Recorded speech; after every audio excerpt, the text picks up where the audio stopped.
मध्य प्रदेश को हिंदुस्तान का दिल कहते हैं हम, लेकिन यहां जो हो रहा है उससे देश का 80 करोड़ हिंदू खौफजदा है। भोपाल के एक हिंदू प्रोफेसर का मुसलमान बन जाना यूं ही कोई इत्तेफाक नहीं है, बल्कि हिंदुस्तान को बांटने वालों की सोची समझी साजिश है।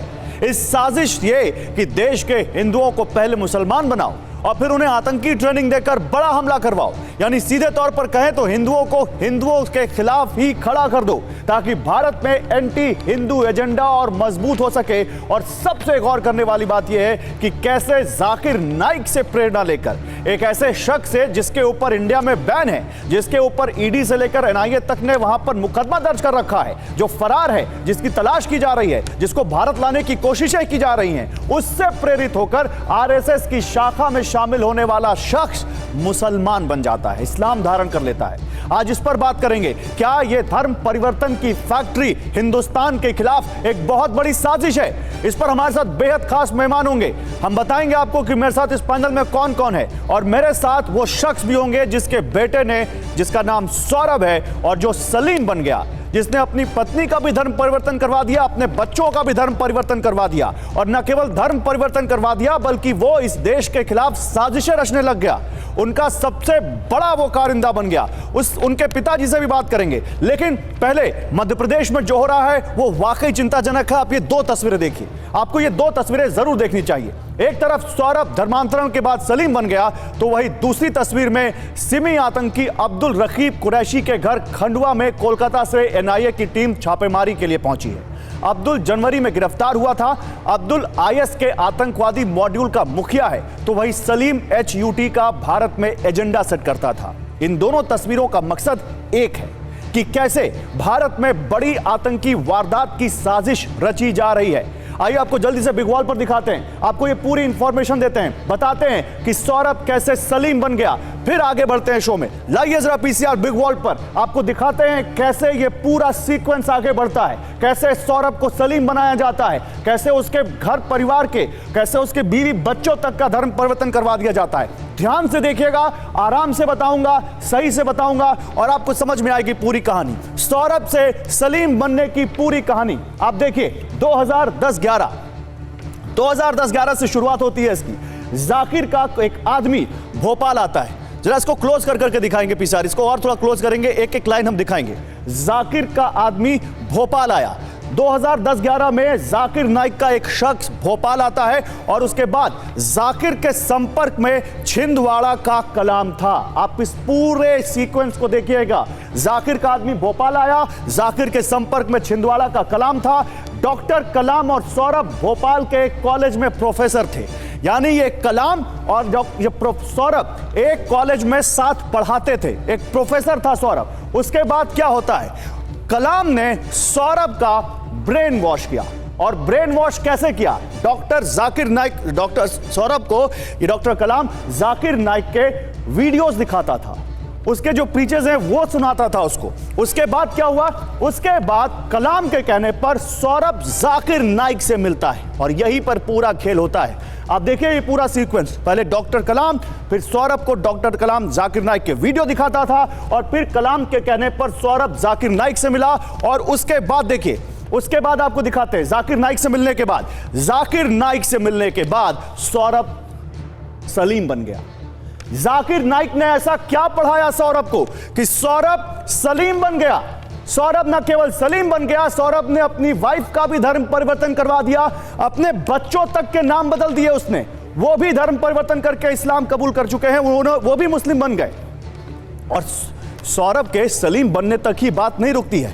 डर तब लगने लगता है जब एमपीएटीएस यह खुलासा करती है कि सलीम यानी जो सौरभ था वो आतंकी सरगना बनकर देश में बड़ी आतंकी साजिशों को अंजाम देने की तैयारी में जुटा हुआ था। सलीम कैसे बना आतंकी, आइए आपको जरा ये भी दिखा देते हैं जल्दी से, और फिर चलते हैं अपने मेहमानों के पास। कोशिश कर रहे हैं, सौरभ के पिताजी हमारे साथ जुड़ रहे हैं, सीधे उनसे बात करेंगे। उनसे बड़ी गवाही इस पूरे मामले में कोई नहीं हो सकती। आप देखिए, धर्मांतरण के बाद सलीम एचयूटी से जुड़ता है। एचयूटी क्या है? हिज़्ब उत तहरीर, बहुत बड़ा आतंकी संगठन बन चुका है ये। सलीम को एचयूटी का भारत हेड बनाया गया। एचयूटी का पूरा नाम हिज़्ब उत तहरीर। हिज़्ब उत तहरीर का मकसद क्या है, अब यह भी देख लीजिए। यहां पर है यह मकसद, हिंदुओं का धर्मांतरण और कन्वर्जन के बाद आतंक की ट्रेनिंग। हिंदुओं का धर्मांतरण और कन्वर्जन के बाद आतंक की ट्रेनिंग, यह हिज़्ब उत तहरीर का मकसद। अब एक ऐसा संगठन अगर इस तरह का काम कर रहा है तो आप समझिए क्या है यह पूरा मामला। आप समझ सकते हैं, अभी आपको और बताएंगे, धीरे धीरे इसके मॉड्यूल की जानकारी देंगे।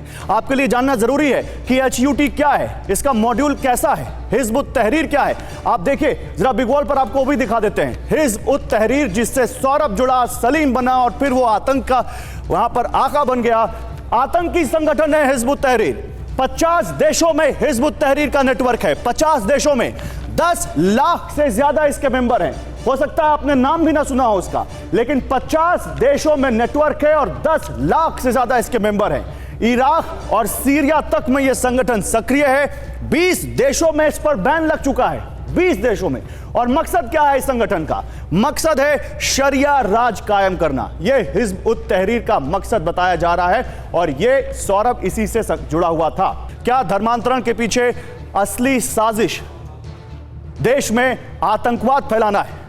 इसके अलावा हिंदुओं का ब्रेन वॉश कर क्या हिंदुओं के खिलाफ ही उनको खड़ा करने का षड्यंत्र हो रहा है? क्या मध्य प्रदेश धर्म परिवर्तन सिंडिकेट का गढ़ बन गया है?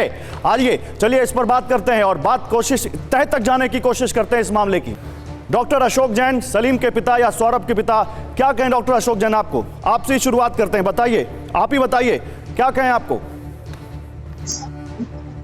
मैं सिर्फ ये कहना चाहता हूं कि सौरभ पहले बहुत उदार, सेवाभावी, मेहनती और बहुत ईमानदार, अपने ढंग के सादगीपूर्ण जीवन जीने वाला एक बहुत इंटेलिजेंट लड़का था।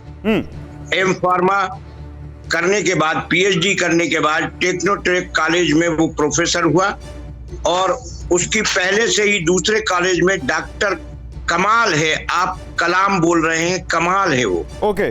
और तो डॉक्टर कमाल ने उससे दोस्ती की। दोस्ती में वो मेरे घर भी आता था और मेरी वहां उससे चर्चा हुई। तो उसने मुझसे कहा कि क्या आप ईश्वर में विश्वास नहीं रखते? मैंने कहा जो सच है उसमें कोई संदेह नहीं है। मैं जिस ऊर्जा से जिंदा हूं उस ऊर्जा का नाम ही ईश्वर है और वो किसी किताब अथवा किसी भी संप्रदाय में सीमित नहीं रह सकता। जो किसी किताब या किसी संप्रदाय में सीमित करते हैं ईश्वर की ताकत को, वो ईश्वर की अवमानना करते हैं। यहाँ से वो मुझसे थोड़ा रुष्ट हो गया। इसके बाद वो फिर मेरे पास नहीं आया, लेकिन कॉलेज में उसका सौरभ से लगातार संपर्क रहा। मैं शासकीय सेवा में था, सुबह 8 बजे जाता और रात को 6 बजे आता शाम को। इसलिए मैं श्रीमती जी से ही कुछ बात करता, लेकिन वहां भी वो, चूंकि वो माँ थी, वो मुझे कुछ बात बताती नहीं थी। सौरभ अपने कमरे में दरवाजा बंद करके मुझसे ये कहते थे, ध्यान कर रहा हूँ और सत्य की खोज कर रहा हूँ। ये सत्य की खोज क्या थी मुझे कोई पता नहीं, लेकिन सौरभ सभी धर्म ग्रंथों का अध्ययन करता रहता था और उसने जो मुझे बताया कि जाकिर नाइक बहुत अच्छे हैं और जाकिर नाइक जो है दुनिया भर में मुस्तफा निजाम लाना चाहते हैं और मुस्तफा निजाम बहुत अच्छा है। तो चूंकि मैं मुस्तफा को जानता था, मैं रसूल से बहुत प्रभावित था। रसूल का जीवन का जो संघर्ष था नालायक लोगों के खिलाफ, उनकी क्रांति को मैंने पढ़ा था कुरान में, इसलिए मुझे कोई दिक्कत नहीं थी। लेकिन जब मैंने एक पीस एंड प्रोग्रेस कार्यक्रम में जाकिर नाइक द्वारा दिखाया गया कार्यक्रम देखा, तो मुझे ऐसा लगा ये इस्लाम के नाम पे लोगों को गुमराह कर रहा है। और वहीं मैंने एक जैन लड़की को कन्वर्ट होते देखा, जहां 50 और 1000 लोग उपस्थित थे। जरा सी कोई बात पूछी और उनका अब आप मुसलमान हो गई, ये कोई बात थी। मैंने फिर तत्कालीन सूचना प्रसारण मंत्रालय को लिखा कि ये तो बहुत गलत हो रहा है, बगैर विचारे सोचे विचारे लोगों को कन्वर्ट किया जा रहा है, ये तो गलत है। तब तक सौरभ बहुत, ये 2007 की घटना है जो सूचना प्रसारण को लिखा था, और सौरभ से जो 10 में ये नाटक शुरू हुआ था, ये 12 में वो जाकर के जाकिर नाइक से मुंबई में मिलता है और मिलने के बाद में वो वहां से आ जाता है। मुझे पता नहीं था, लेकिन एक दिन डाक से बच्चों के नाम बदल कर जब आए तब मैंने पूछा तो उसने मुझसे कहा कि मैं मुसलमान हो गया। तो मैंने कहा मैं भी मुसलमान हूँ। जैन साहब, ये आपने एक जगह मैंने पढ़ा, आपने इंटरव्यू में कहा है कि उसने 2015 में अपनी बहनों से राखी तक बंधवाने से मना कर दिया। उसने अपनी वाइफ के भी, नहीं, 2000 आपकी जो बहू है उनका भी धर्म परिवर्तन करवा दिया, आपके पोतों का भी धर्म परिवर्तन करवा दिया। 2014 में उसने रक्षाबंधन के दिन बनवाने से मना नहीं किया, बाइकाट करके चला गया था वो, और जबकि सब बहनें उसकी यहाँ राखी बांधने आई थी। तो बाइकाट तो मुझे बहुत बुरा लगा। हाँ, तो उसकी बीवी से पूछा मैंने कि भाई क्या बात है, क्यों नहीं? चले बच्चे तो बंधवा रहे हैं। मैंने कि भाइयों को राखी बांधती है ये तो, और मेरे बैरसिया में मुस्लिम लड़कियां मेरे पिता को खुद हाथ से बनाकर राखी बांध के लेके आती थी। तो ये कौन सा तुम्हारा ट्रेडिशन? नहीं, कि लगे इस्लाम के विरुद्ध है। तो यहाँ मुझे लगा कि ये तो पूरा पटरी से ही उतर रहा है। और उसी 2014 में 30 अगस्त को मैंने ये फैसला कर लिया। तब तक आपको ये पता था जैन साहब कि सौरभ HUT से जुड़ चुका है, हिज़्ब उत तहरीर नाम के एक ऐसे संगठन से जिसका आतंक से नाता, ये पता था आपको?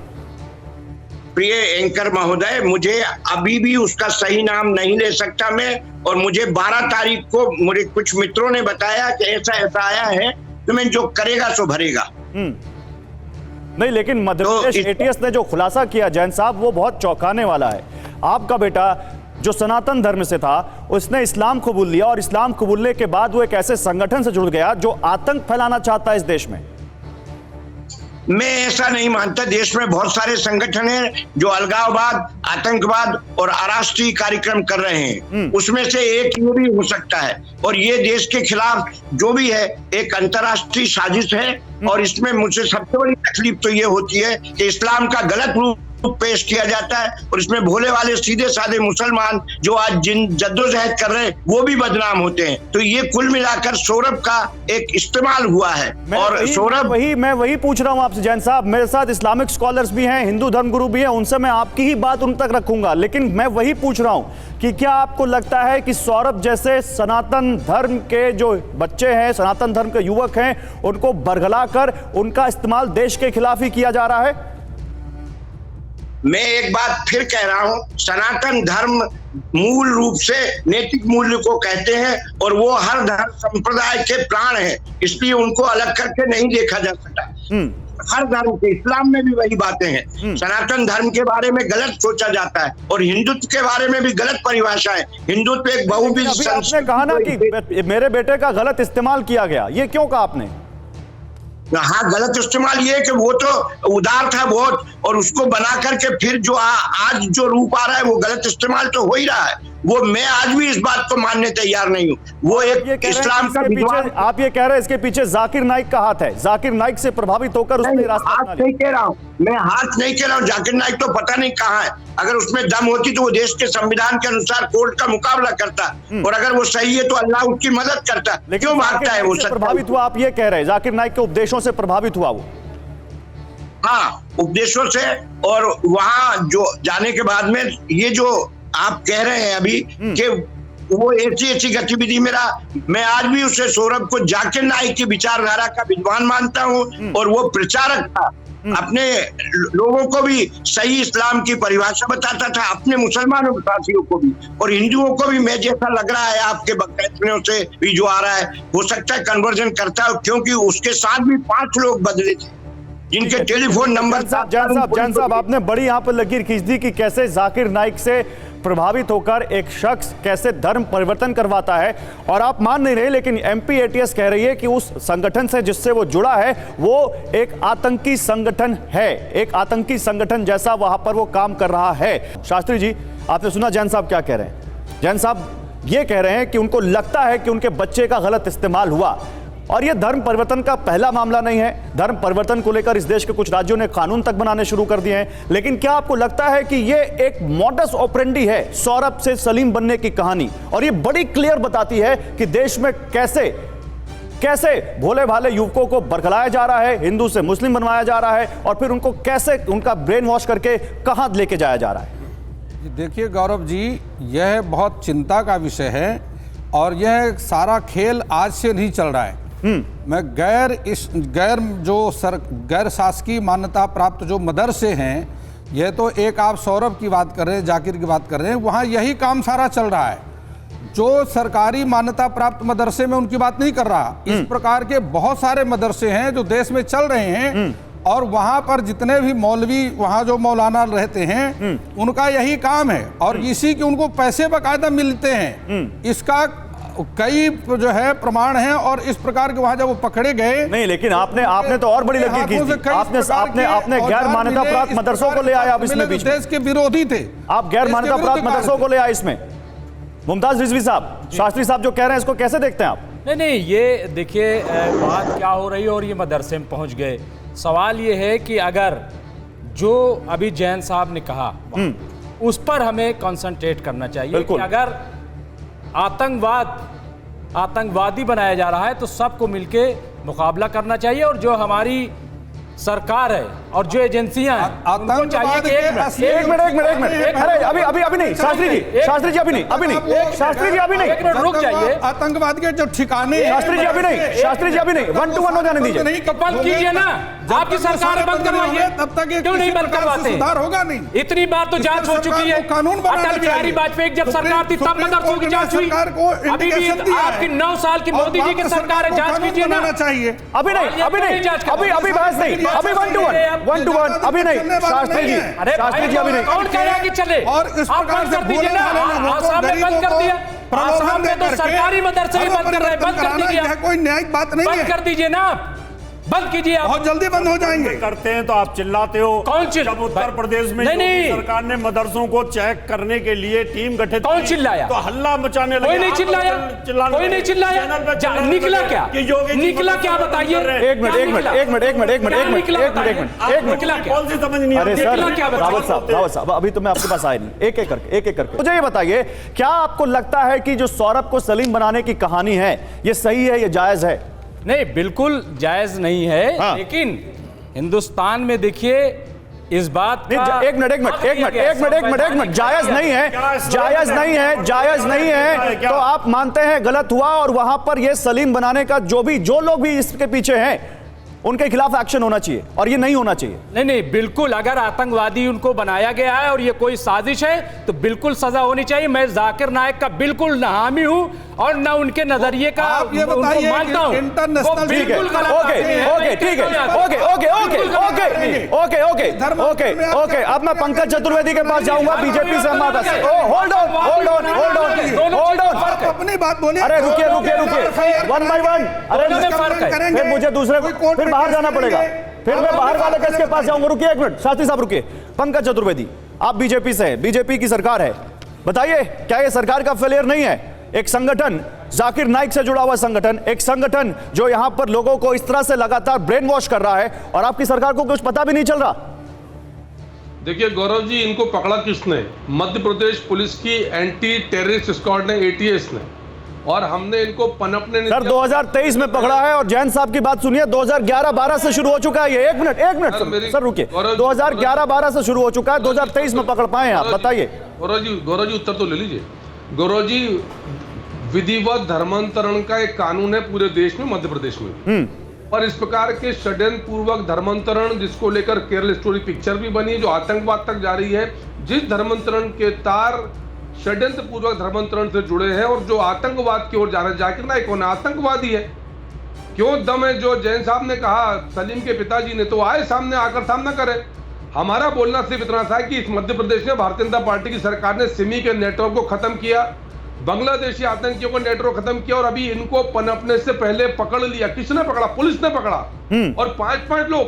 सबसे बड़ा सवाल उन लोगों का है जो यहाँ स्टूडियो में बैठकर इनका पक्ष ले रहे हैं। अरे शर्म आना चाहिए, आतंक का धर्म नहीं होता। नहीं, एक मिनट, कोई पक्ष नहीं ले रहा, कोई पक्ष ले रहा उसका, कोई पक्ष ले रहा है, कोई पक्ष नहीं ले रहा। अरे आतंक का कोई धर्म नहीं होता और आतंक का धर्म नहीं होता। इसीलिए तो महाराष्ट्र में अभी एक साइंटिस्ट पकड़े गए जिनका नाम प्रदीप है।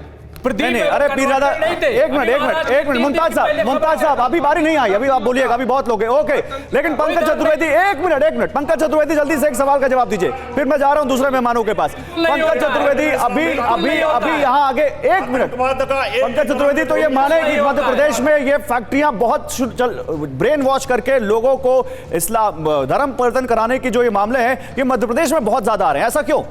गौरव जी, मध्य प्रदेश में कहां ज्यादा है? अभी केरल स्टोरी देखिए, केरल में पूरे देश में तो षड्यंत्र चल रहा है। हमने तो मध्य प्रदेश में पनपने के पहले पकड़ के उनको कानून के हवाले कर दिया। कोई ऐसा काम नहीं कर पाए। 5 लोगों का धर्मांतरण है सर। मध्य प्रदेश 8 करोड़ लोगों का देश है। तो क्या आप मानते हैं इसके पीछे कोई सिंडिकेट काम कर रहा है? निश्चित तौर पर गौरव जी कोई बड़ा सिंडिकेट है। एटीएस बहुत सारी चीजों पर काम कर रही है। कुछ चीजें पुलिस डिस्क्लोज नहीं कर सकती तो डिस्क्लोज नहीं है, पर एक बड़ा षड्यंत्र है ये पूरे देश के खिलाफ आतंक। बड़ा षड्यंत्र है पीरजादा साहब, बड़ा षड्यंत्र। और बड़ा षड्यंत्र ऐसे कि हिंदुओं को मुस्लिम बनाओ, फिर उनको आतंक की तरफ ले जाओ और फिर देश के खिलाफ इस्तेमाल करो। पीरजादा साहब। गौरव जी बहुत शुक्रिया, मुझे भी बोलने का आपने मौका दिया। मैं निहायत अदब के साथ गुजारिश करना चाहता हूं कि सबसे पहले ये देखना पड़ेगा आपको कि एक पढ़ा लिखा आदमी, प्रोफेसर, अभी उनके फादर को मैं सुन रहा था, उनके एक एक अल्फाज को मैं सुन रहा था, उसको कैसे भड़काया जा सकता है, कैसे प्रलोभन दिया जा सकता है, कैसे लालच दिया जा सकता है। एक पढ़ा लिखा आदमी, इसके बाद भी उनके पिताजी जो अब एक एक बात कर रहे हैं उस बात को भी गौर रखना होगा आपको। लेकिन जहां तक सवाल उठता है, मैं पूछना चाहता हूं कि धर्म परिवर्तन के नहीं तो इसको ऐसे क्यों नहीं देख सकते? इसको ऐसे क्यों नहीं देख सकते? इसको ऐसे क्यों नहीं देख सकते पीरजादा साहब कि एक पढ़ा लिखा आदमी, उसका तक का ब्रेन वॉश कर दिया, उसको तक को आतंक के गढ़ में भेज दिया। सोचिए कितने कितने ज्यादा खतरनाक लोग हैं। गौरव जी मेरी बात सुनिए, वही मैं कहना चाह रहा हूँ कि धर्म परिवर्तन। मैं बात सुन रहा हूं, मुझे ये बताइए आप इसको सही मान रहे हैं गलत मान रहे हैं जो सौरभ के साथ हुआ? उसकी कनपटी पे बंदूक नहीं रख दी गई थी कि आपको धर्म परिवर्तन करना है, उसने स्वेच्छा के साथ। तो आप सही मान रहे हैं इसको? आप इसको सही मान रहे हैं पीरजादा साहब, आप इसको सही मान रहे हैं जो हुआ सौरभ के साथ? मुझे एक हाँ ना में जवाब दे दीजिए, मेरे पास बहुत बड़ा पैनल, मुझे और लोगों के पास जाना है। सौरभ के साथ जो हुआ, जैन साहब के साथ जो हुआ, उसको आप सही मान रहे हैं? जैन साहब के साथ आपकी सहानुभूति नहीं है? भारतीय जनता पार्टी संघ का प्रोपेगेंडा है। आप सीधी बात करिए, हम आतंकवादी हो या कोई भी मुजरिम हो उसके साथी नहीं है। जो जुर्म है उसको फांसी पर लटका देना चाहिए। लेकिन तो ये संघ का प्रोपेगेंडा है या नहीं है? आप इसको सही मान रहे हैं गलत मान रहे हैं जो सौरभ के साथ हुआ? मैं आपको इससे ज्यादा समय नहीं दे सकता, मेरे पास दूसरे केस भी है। आप सही मान रहे गलत मान रहे, मेरे सवाल का जवाब दीजिए। दे रहे नहीं दे रहे? गौरव जी मैं उसको फांसी पे चढ़ा देना चाहिए। एमआईएम इसके घुमा फिरा के जो आप आ रहे हैं ना, ये जो घुमा फिरा के आ रहे हैं, रवि श्रीवास्तव समय कम है, देखिए रावत साहब भी है, रावत साहब स्टूडियो में। रवि श्रीवास्तव, किसकी जिम्मेदारी है? कौन है इसका गुनहगार जो सौरभ के साथ हुआ? क्या ये सही हुआ? देखिए, ये भारत धर्मनिरपेक्ष देश है और किसी भी धर्म को पालन करने की हर आदमी को पूरी स्वतंत्रता है। तो इसमें धर्म परिवर्तन में कोई समस्या नहीं है, जब तक कि किसी को डरा धमका के धर्म परिवर्तन ना कराया जाए। धर्म परिवर्तन में कोई आपत्ति नहीं है, उसने किया, कोई बात नहीं है। और अगर ये जीव एक डबल स्पीक है भारतीय जनता पार्टी का कि अगर मुस्लिम कोई हिंदू बनते हैं धर्म परिवर्तन करके तो उन्हें हम घर वापसी कहते हैं, और हमारे हिंदू भाई अगर मुस्लिम बन जाते हैं तो हम उन्हें आतंकवादी बता देते हैं। नहीं, आतंकवादी बता क्या देते हैं? ये इतनी सिंपल व्याख्या मत कर दीजिए रवि जी, सुनिए, इतनी सिंपल व्याख्या मत कर दीजिए। मैं आपकी बात मानता हूं कि धर्मनिरपेक्ष देश है, कोई भी किसी धर्म में जा सकता है, बदल सकता है, लेकिन ब्रेन वॉश करके उसको आतंक की राह पर ले जाओ, धर्म परिवर्तन करवाकर, वो दूसरा मामला है। एमपी एटीएस ने जो खुलासा किया है एचयूटी से सौरभ के जुड़ने का, वो बहुत सनसनीखेज है, उस पर बताइए। ब्रेन वॉश आपकी परिकल्पना है, ऐसी ब्रेन वॉश किसी पढ़े लिखे आदमी का नहीं हो सकता। और दूसरी बात, आतंकवादी संगठन से अगर उसके संबंध है तो सख्त से सख्त सजा दी जाए, फांसी पे लटकाया जाए, सबूत देखे जाए पहले कि वो क्या कार्रवाई कर रहा है। आइसोलेशन में क्यों देख रहे हैं? आपने तुरंत बीजेपी पे सवाल उठा दिया, आप इसको आइसोलेशन में क्यों देख रहे हैं कि धर्म परिवर्तन अलग चीज है और आतंकी संगठन से जाना अलग चीज है? क्योंकि वो उसी लाइन से होते हुए गया है वहां। धर्म परिवर्तन अलग चीज है सर। धर्म परिवर्तन, इसके एक फिक्शनल स्टोरी, केरला स्टोरी पे बैठ करके बयानबाजी कर रहे हैं। वो 3 औरतें गई हुआ ISIS में शामिल हो गई तो वो आतंकी बन गई जाकर के। तो आप जाकिर नाइक को सही मानते हैं? आप कह रहे हैं जाकिर नाइक के साथ जो जाकिर नाइक के मैं जाकिर नायक का ना समर्थक हूं ना विरोधी हूं। जाकिर नायक जब इस देश में थे तब इस सरकार ने क्या किया? सरकार के आने के कितने साल के बाद वो यहाँ देश छोड़ के गए, तब तक ये क्या कर रहे थे बैठ करके? इन्हें सिर्फ प्रदीप लेकर का आपने सही उदाहरण दिया। मेरे पास एक बयान है, मैं जाकिर नाइक को लेकर, आपने बड़े अच्छे से बोल दिया बीजेपी को लेकर, मैं दिखाऊंगा अभी कांग्रेस का जाकिर नाइक को लेकर क्या रुख रहा है। मैं एक सवाल लेना चाहता हूं आपसे, जाकिर नाइक के से प्रभावित होकर ये जो कुछ हो रहा है, या धर्म परिवर्तन होकर जो कुछ ये सब हो रहा है, आप इसमें कोई आपत्ति नहीं देखते? रवि जी, मुझे धर्म परिवर्तन में कोई आपत्ति नहीं है। हर एडल्ट, हर वयस्क जो समझदार है, नहीं, एक मिनट, ऐसा नहीं, एक मिनट, किसी भी धर्म का पालन कर सकता है। मगर चलिए आइए मैं आपको दिखा देता हूं। आप जिस जाकिर नाइक की बात कर रहे थे ना, आप उसको अपनी कन्वीनियंस के हिसाब से एक यहां से रोड़ा निकाल रहे हैं और एक यहां से नहीं निकाल रहे हैं। मैं दिखाना चाहता हूं आपको, रवि जी देखिएगा, मैं उन तमाम लोगों को दिखाना चाहता हूं जो अगर मगर करके इस चीज से अलग जा रहे हैं। HUT से जाकिर नाइक का कनेक्शन मिलने के बाद सवाल अब कांग्रेस पर भी उठ रहे हैं। क्यों उठ रहे हैं? क्योंकि कांग्रेस के नेता दिग्विजय सिंह, जिन्होंने कुछ साल पहले तक मंच से जाकिर नाइक के कसीदे पढ़े थे, आतंकी जाकिर नाइक को शांति दूत बताते थे वो, अब बीजेपी सवाल पूछ रही कि दिग्विजय सिंह और कांग्रेस के नेता जाकिर नाइक के HUT कनेक्शन पर चुप क्यों है? सुनिए। डॉक्टर जाकिर साहब का मैंने बहुत नाम सुना था, मिलने का मौका भी मिला और मुझे इस बात की खुशी है कि वे शांति का संदेश पूरे विश्व में फैला रहे हैं। मैंने बहुत किताबें धर्म की नहीं पढ़ी, डॉक्टर जाकिर साहब ने तो सारे धर्म की किताबें पढ़ चुके हैं। कुछ ऐसे लोग हैं जो इस्लाम को एक गलत तरीके से उसको पेश करते हैं। आज आवश्यकता डॉक्टर साहब ये है कि आपका ये शांति का संदेश इस पूरे मुल्क में पहुंचना चाहिए, इस मुल्क में पहुंच के कोने कोने तक जाना चाहिए। अब ये जवाब शांति दूत जो जाकिर नाइक को कह रहे थे उन्हें देना चाहिए। इस पे नहीं बोलेंगे, वो HUT पे नहीं बोलेंगे दिग्विजय सिंह जी, वो JMB पे नहीं बोलेंगे, लेकिन हिंदू पे, हिंदुत्व पे, सनातन पे वो जरूर बोलेंगे, भगवा आतंकवाद पे जरूर बोलेंगे। जाकिर नाइक पे नहीं बोलेंगे। अब ये सिद्ध हो गया कि जाकिर नाइक जी शांति दूत नहीं थे, अलगाववादी ताकतों को बढ़ावा दे रहे थे, आतंकवादी गतिविधियों को बढ़ावा दे रहे थे। जुनैद आगरी साहब, शांति दूत, जाकिर नाइक शांति दूत। जुनैद आगरी साहब, देखिए एक चीज मैं बता दूं कि जिसकी जो बात सही है वो सही है, जो गलत है गलत है। गवर्नमेंट जांच कर रही है जाकिर नाइक के बारे में, जो संविधान के विरुद्ध होगा उसकी सजा मिलनी चाहिए। शांति दूत, शांति दूत, जाकिर नाइक शांति दूत, आपकी नजर में क्या है? मेरी नजर में जो गवर्नमेंट, मैं सिर्फ संविधान को रिप्रेजेंट करता हूं, एक बात जरा सा समझ लीजिएगा। और जहां पर जाकिर नाइक की बात सही है पूरी तरह मैं उसके साथ खड़ा हूं, और जहां पर गलत है पूरी तरह मैं उसका विरोध। जाकिर नाइक के साथ खड़े हैं आप जाकिर नाइक के साथ खड़े। एक मिनट, अरे रावत साहब, आप जाकिर नाइक के साथ खड़े हैं। जाकिर नाइक की जो सही बात है मैं साथ खड़ा हूं, बताइए ना क्या सही बात है जाकिर नाइक की? जाकिर नाइक अगर ये बात कहता है, देश में रहकर के भगोड़े की बातों को सही बताते, बताइए ना क्या बात है सही? बहुत दिनों तक यहाँ पर रहा है, बहुत दिनों तक इस मुल्क में रहा है, बता दे रहा हूँ। अगर कोई व्यक्ति, मैंने जैन साहब को सुना, बेहतरीन बोला उन्होंने। आप जाकिर नाइक की सही बात बताइए, बात इधर उधर मत घुमाइए। मैं बता रहा हूं, आपने कहा कि जाकिर नाइक की जो बात है मैं उसके साथ खड़ा हूं, बताइए कौन सी सही बात है? मैं बता रहा हूं। उन्होंने, मेरे पास अभी भी इत्तेफाक से वो किताब है, हिंदू और इस्लाम और हिंदुइज्म की सिमिलरिटीज पर बात की है, मिलानी की जहां पर बात की है वो अच्छी बात है। उन्होंने जहां पर इस्लाम का ये पैगाम दिया है कि इस्लाम का मतलब, एक मिनट, और इस्लाम एक साथ ना कभी हो ही नहीं सकते हैं। या तो बोलने दीजिए, सपने देखने की बात कर रही हैं, या तो बोलने दें। रावत साहब एक मिनट, जान साहब कुछ कहना चाह रहे हैं। एक मिनट सुनिए, जान साहब कुछ कह रहे हैं। एक मिनट सुनिए, जान साहब कुछ कह रहे हैं। जान साहब फेंक के जाते हैं, जान साहब कुछ कह रहे हैं। जाकिर नाइक अभी वो ज्यादा पुरानी घटना नहीं है जहांगीरपुरी की, ज्यादा पुरानी घटना नहीं है दिल्ली की। पत्थर होते थे, पूरे मुल्क में पत्थर हो गए। ऐसा नहीं,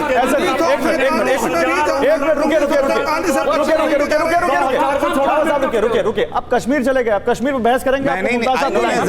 कश्मीर चले गए, रुकिए, समय कम है। मैं रुकिए, जैन साहब कुछ कह रहे हैं। जैन साहब कुछ कह रहे हैं आप?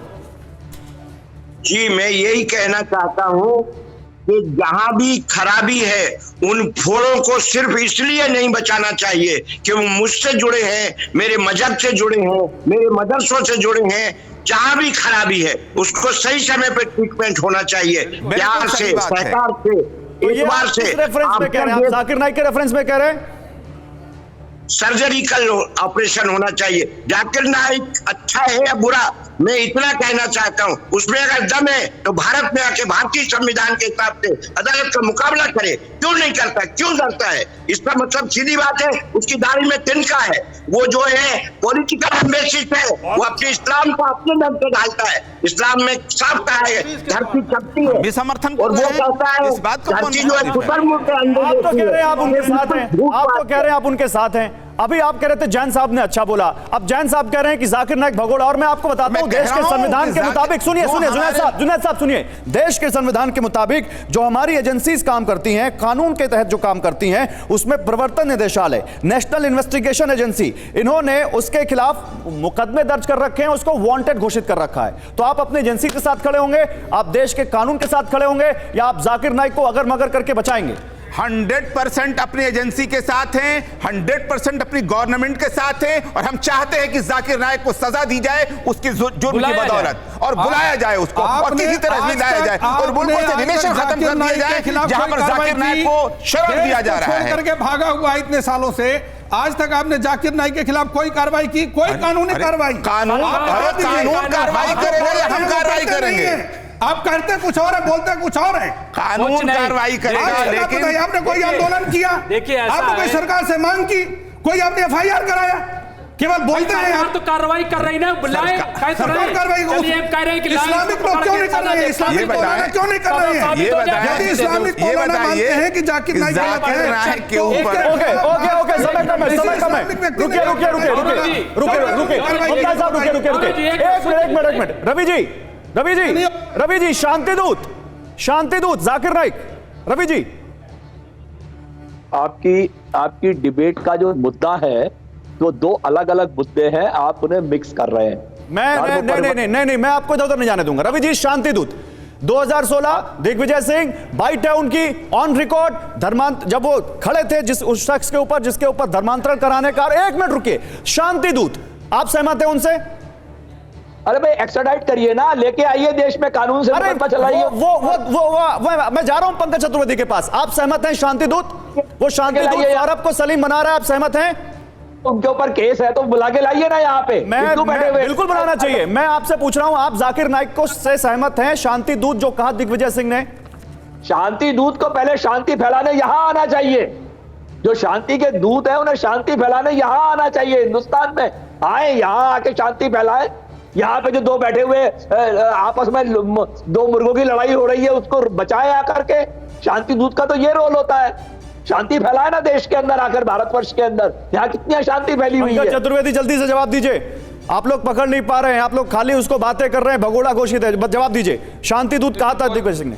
गौरव जी, ये कांग्रेस पार्टी की तुष्टीकरण की नीति का प्रमाण है कि दिग्विजय सिंह को एक आतंकी जाकिर नाइक शांति दूत लगता है, और प्रत्यार्पण की एक प्रक्रिया है। आपने खुद कहा कि NIA की बात करें, ATS की बात करें, ED की बात करें, वो सारी भारत सरकार की एजेंसी। जाकिर नाइक का जिक्र इसलिए आया क्योंकि जाकिर नाइक के ऊपर आरोप है वो बहुत बड़े लेवल पर धर्म परिवर्तन करवाते हैं, और इस केस में भी धर्म परिवर्तन करके ही ये पूरा मामला HUT तक पहुंचा है। ये बता दीजिए, पूरा मामला HUT तक पहुंचा। गवर्नमेंट ने धर्म परिवर्तन का जाकिर नाइक पर इल्जाम लगाया या कोई और है? जैसे लोग यदि जाकिर नाइक का समर्थन करेंगे तो आप सोचिए कहां देश जाएगा। आप कैसे एक आतंकी का षड्यंत्र कर समर्थन कर सकते हैं जिसका उद्देश्य धर्म का उपयोग आतंकवाद के लिए करना है? एक मिनट, ये कौन सा धर्म बताता है कि धर्म का उपयोग आतंक के लिए करिए? चतुर्वेदी जी, ओके, मैं ये पूछ रहा हूं, अगर वो कोई शख्स धर्म परिवर्तन कर रहा है, जुनैद साहब, ठीक है, लेकिन धर्म परिवर्तन करने के बाद वो आतंकी संगठन से जुड़ जा रहा है, और उनके पिता अच्छा, जैन साहब कुछ कहना चाह रहे हैं। जैन साहब बोलिए, क्या कह रहे हैं, फिर मैं जाऊंगा इधर। बोलिए जैन साहब।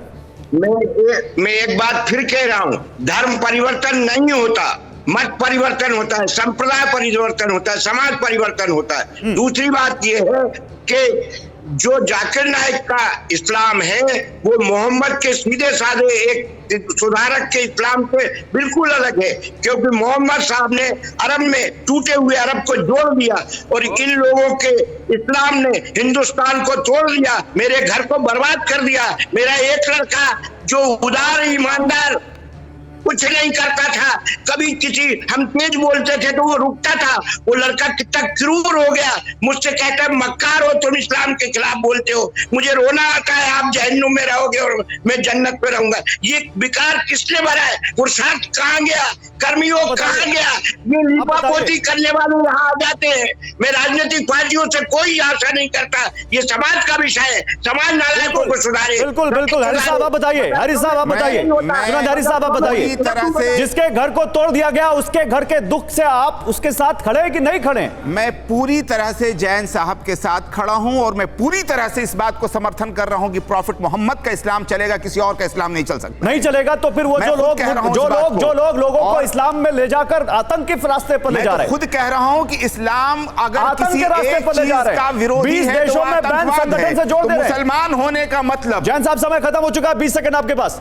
मुसलमान होने का मतलब 100% रूहानी मुसलमान हूँ, मैं चमड़े का मुसलमान नहीं हूँ। ये जो कह रहे हैं कि मोहम्मद का इस्लाम चलेगा, पहले अंदर मोहब्बत तो पैदा करें, इंसान के प्रति मोहब्बत तो पैदा करें। ये बांटते हैं कि आप ऐसा कर रहे हो, आप वैसा कर रहे हो। जब कोई भी चीज ईश्वर के नाम से होती है तो वो लिमिटेड नहीं होती। इन्होंने अल्लाह को लिमिटेड करने का अपराध किया है। मैं अल्लाह से आज दुआ करूंगा, गुजारिश करूंगा, जो अल्लाह को एक किताब में बांधते उनको कठोर से कठोर जैन साहब आपके साथ जो हुआ वो किसी और के साथ ना हो। उम्मीद है जिस दुख से आप गुजर रहे हैं उस दुख से कोई और ना गुजरे और आपको इंसाफ मिले। लेकिन जो लोग इसके पीछे हैं उनके खिलाफ भी कार्रवाई होनी चाहिए और कड़ी कार्रवाई होनी चाहिए। और चतुर्वेदी जी, उसकी जिम्मेदारी आपके ऊपर है, किसी और के ऊपर नहीं। आप किसी को नहीं बोल सकते कि इसकी सरकार में हुआ, उसके सरकार में हुआ। आप है सरकार में और आपको करना पड़ेगा।